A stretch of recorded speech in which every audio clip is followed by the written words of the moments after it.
ladies and gentlemen, this is what we've all come for, the 250 championship main event. The big race of the night is at the gate. The 20 fastest men in the field, all trying to do something with Jeremy McGrath, who has dominated this 1993 season, and tonight can set the all-time record for victories in a single campaign. It's just unbelievable that a rookie, a first-year racer against all the big guns, has been able to upset the apple cart so thoroughly and so effectively. Now, the burning issue. Can he get another hole shot here tonight? I don't think so. Hole shots have not been his forte as of late. Are we paying this guy? He wrapped up the championship one race ago, Pasadena, California at the Rose Bowl. And he has been so consistent all year long, going to the front immediately. And guess what? Guess what? Here comes number 15 out of the center of the pack, and he did it one more time.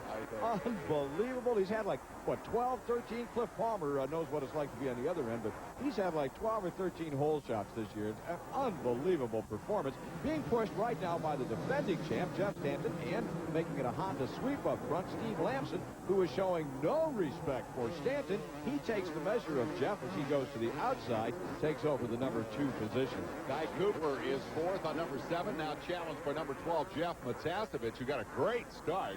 Matasevich had to ride the semifinal. It's all red up front. McGrath, Stanton, Lamson, Matasevich, Cooper, your top 5. Rest of the field streaming through.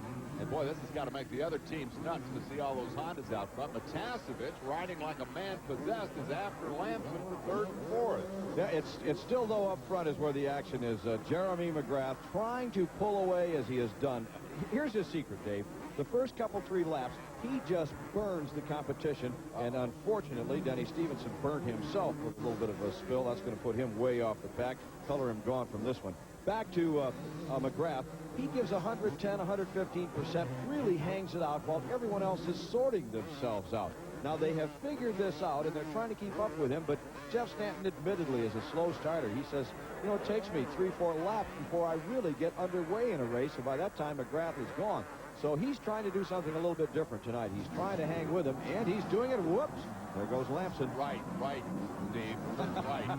Steve Lamson hangs the left, got the front wheel out of shape through the whoops, took a left, lost a bunch of spots.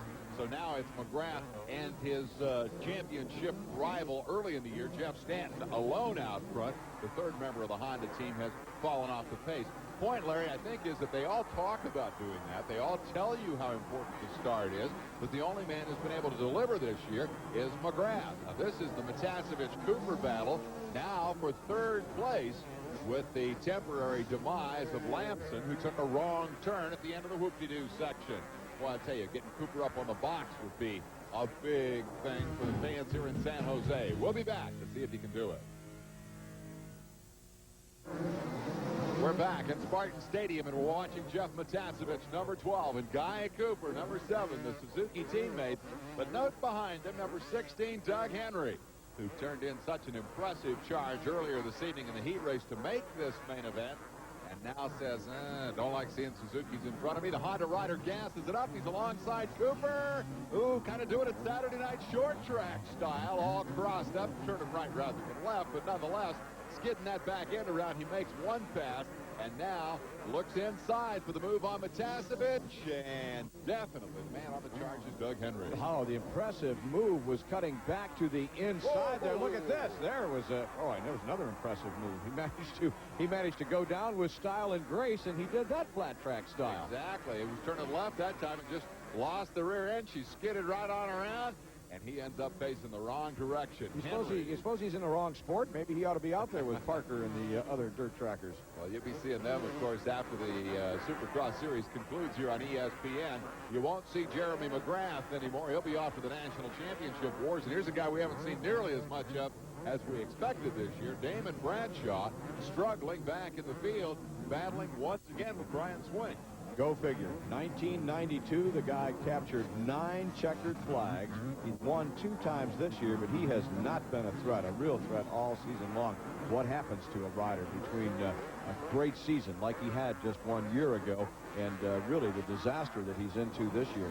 Well, when the championship slipped away, it seemed the motivation went with it. And, of course, there's also that old story that it's easy to go fast and it's hard to go slow. When you're going slow and things aren't working, you work harder than any other time in the business. When it's all dialed in like this, man, he'll tell you these races are easy to win. The bike works, everything's fine. You just go out and ride it around, and you cut record laps every week. Concentration, total concentration. Jeremy McGrath has just ripped the racetracks apart from one end of the country to the other. Right now, the only rider hanging tough with him is Jeff Stanton. And Stanton has been there off and on throughout the year. Third place belongs to Matasevich. Guy Cooper running in the number 4 slot. Everyone cheering Cooper. They want this guy to win. The word, as I said, has trickled down that might be Cooper's last season. He's never won a Supercross main event, and everyone wants to see it. I think the 3 guys in front of him would not even be disappointed if Cooper would have passed him and take the win. Cooper is that popular and has good speed here this evening. He's been third before. He's been second before, but he's never won one. Right now, he's working on Matasevich for third spot. And we're getting glimpses of number 3, Mike Kudrowski, who's back in 5th. And he's been a bit disappointed here tonight as well, although overall, his 93 Supercross season has been quite good. Scored a couple of victories and contended for the championship. I'm reminded while we're watching these 2 riders, we go back a couple of years, and Cooper had an opportunity to win on 2 occasions. They were back-to-back, and guess who took him out both times? Jeff Matasevich. I suppose Cooper remembers that. He should, and he should be doing a little bit of damage there, but he's not. He had an opportunity to put the wheels in and do some block passing, but see, he's letting Matasevich off the hook. And that's not the way to do it. With a guy like Jeff or any other rider, you have to take control. No more finesse. You got to pull your way through. We'll be back to see if he gets the job done right after this. Who will stand on the podium and spray the champagne in Spartan Stadium tonight? Well, this is for the last podium spot. Number 12, Jeff Matasevich, seemingly down on the inside in every turn. And Guy Cooper, number 7, outside in the air, always spectacular, trying to pull out the last podium spot. I'll tell you what, we had a shot of the big number 3, and it was looming rather large in the background of Mike Kudrowski. So if they continue to battle each other, to block each other. See, when they do that, they're not making that much progress. They're not getting anywhere. Matasevich blocking, Cooper looking for paces to pass, and the rest of the field is catching them. Ooh, how about Cooper going down to the inside? Couldn't quite get there. You, of course, implicitly advocating that Cooper should take Matasevich out here. He should. Guy He should. on the other hand. I'm sorry, they're teammates, you know, and he's all over Matasevich. He's clearly faster. Matasevich should either A, move over, let Cooper by, or B, Cooper should say, I've had enough, and park Matasevich. I'll guarantee you this. If the positions were reversed, Cooper would have been parked about 3 laps ago, and Matasevich would be the first one to admit it. I'm not about to get in the middle of this discussion. It's okay. Listen, it's okay, Dave, when you've got a Kawasaki behind you to block as much as you can. Keep the guy back there. But when your teammate is there, you're preventing him from moving ahead and capturing one of the positions from the big red machines that are up front. And I promise you, see there, I promise you, Matasevich is holding, see, he's holding all of the lines on the inside. He's not giving Cooper any kind of a chance. And Jeff Matasevich would be the first to tell you that, hey, I'm out there to win races, so is he.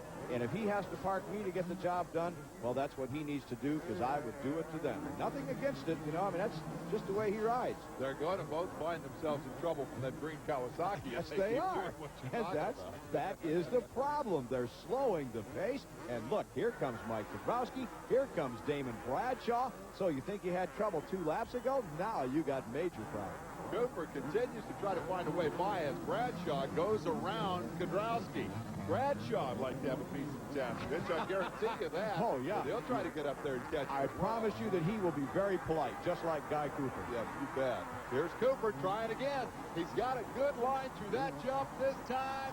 Pulls it off. Got the job done. He should have done. He should have had that pass made 4, maybe 5 laps ago. Listen to this crowd. They go crazy for Guy Cooper.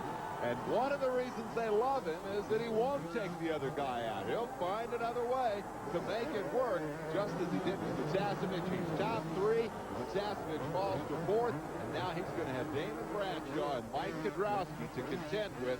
And I guarantee you they're not likely to be as gentle as was Guy Cooper. Matasevich coming back. And you saw Matasevich had this mind to park Cooper. He was trying for a block pass there. He'll do anything to get back. Dave, it's racing. I'm not advocating dirt out there. I'm talking about racing, and that's what it's all about. All right, here's Matiasevich under pressure now from Bradshaw.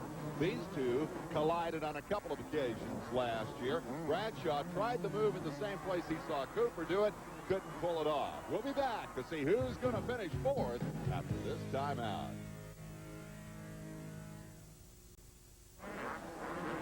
We're back in Spartan Stadium as the laps wind down for Guy Cooper, Jeff Matiasevich, Damon Bradshaw, and Mike Kudrowski. All of them racing for third, fourth, fifth, and sixth positions on the racetrack. The tightest battle right now is Bradshaw and Kudrowski. Mike coming alive in the late laps here, seeing the opportunity created by that little chess game between Matiasevich and Cooper that was ultimately won by Cooper.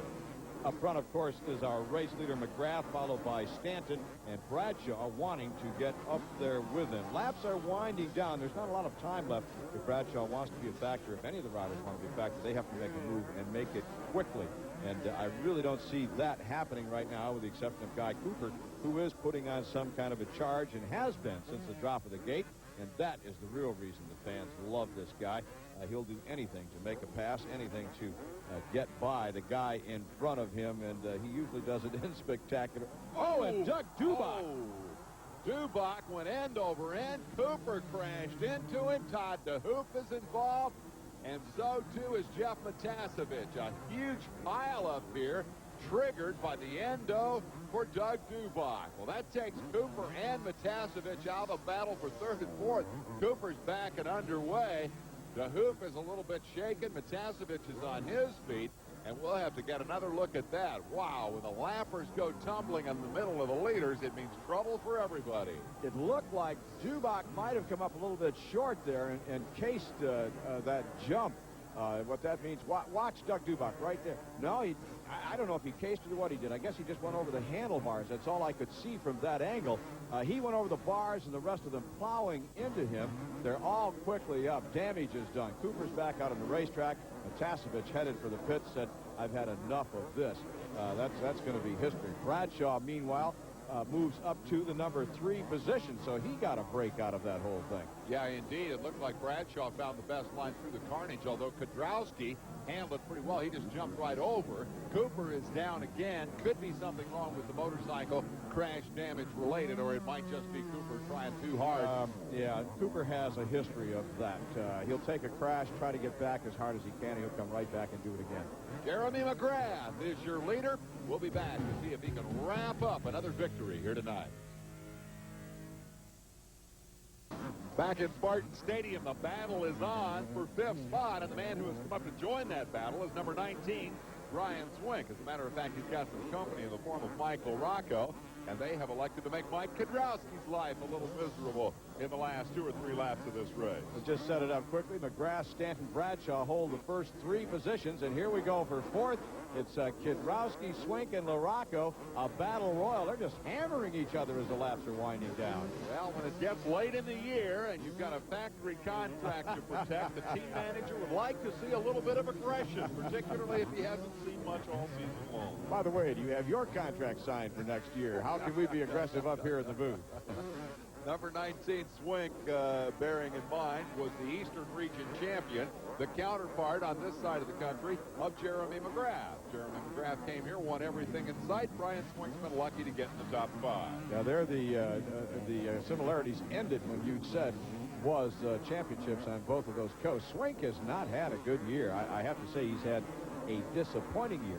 1 second place he's had this year, and he chased McGrath in that one, and was not able to quite get the job done. Looked like he had turned the corner, went nowhere. Here comes LaRocco. Wow, what a drive LaRocco got to the inside of Swink. He managed to hold it in without sliding out. He takes over now, the number 4, number 5 position. Kudrowski 4th, LaRocco 5th, drops Swink back to 6th. Well, when you talk about hopes and the outcomes of seasons, you have to think about LaRocco, who won the season opener 2 years in a row, and both years struggled. This year, the reason was a broken wrist. LaRocco appears to be back in pretty good form here as he tries to score a top 5 finish in this next to last race of the year. And because it is the next to last race of the year, he's comfortable in challenging Mike Kiedrowski. Kiedrowski in second place in the championship standings does not have a prayer as we watch McGrath on the final lap of winning the title. That was decided 1 week ago, so now it's open season. Whoa, and Kiedrowski goes down. LaRocco gets a good drive through the inside, manages to avoid the carnage, and he takes over the number 4 position. Kiedrowski quickly up. Well, that was quick all the way around. Kiedrowski got into the back of Damon Bradshaw, which makes the point that you were making. Whenever it is in the season, go forward. Get around the guy in front of you. The next position up is better in some form, whether it be prize money or contract or whatever. Try to get to this guy. Try to figure out a way to run down this rookie. I'll tell you what, look, there's Jeff Stanton. That's as close right there. That is as close as anyone has been to him all year long. So either he slacked off or Stanton has picked up the pace with just a couple of races to go in the season. I'll bet you tonight's paycheck that he has slacked off and slowed down. He's got the checkered flag in hand. Nobody has ever won 10 in a season. Jeremy McGrath did it here tonight. LaRocco got close to Bradshaw at the finish line. The fact that Jeremy's challengers were within sight of him at the checker tonight is entirely a commentary on how thoroughly he has controlled the pace not only of this race but of most of the races this year. Jeremy McGrath has won a record 10th victory in this 1993 season. Listen to the crowd. They were side by side. Jeremy's looking over at Jeff and saying, good race. Jeff really didn't acknowledge that much because he made no obscene gestures. He just got moved right on through. So top 5, McGrath, Stanton, Bradshaw, LaRocco, and Brian Swink holding on for 5th. Kiedrowski, Lusk, Lamson, Ward, and Henry wrap up the top 10. Let's hear from him again, ladies and gentlemen. Jeremy, you won the championship. You just set a new record for wins in a single season. Do you have any other goals this year, may I ask? Well, I guess my next goal is to win some more outdoor races. You know, I won one this year, and I'm looking forward to doing a little bit better in that series. All right, Jeremy. All right, he still has goals ahead as he wraps up this championship and the class record. Let's hear from tonight's race runner-up, Jeff Stanton. Jeff, it seemed like this was a course that seemed to gobble a lot of people up. Yeah, it did. It was tough. It was slippery. You know, after that mud got pushed off, it got really slippery. Pretty gnarly. It was ruddy. Everybody had to ride the same course. Well, you guys had a consistency that wouldn't quit, though. Yeah, Jeremy set a good pace, and I just got in behind him. Wanted to be a little closer to him, but I just couldn't reel it in. Seems like I'd start reeling it in, and I'd make a mistake, so starting all over for me. The championship's over. I look just rebuilding for next year. And so the final challenge of the evening. Larry Myers, can you think of something new to say about Jeremy McGrath's supremacy? Well, they have said that Jeremy McGrath, when he reaches 10 wins, will have set a record that will never be broken in a single season. I predict that he will win 11 next week, and that'll be the record that'll be tough to beat. I haven't seen any sign otherwise. McGrath at the top of the podium again. We'll be back next week to see if he can make it 11. For Bob Hanna, Art Ekman, and Larry Myers, I'm Dave Spain. See you next week.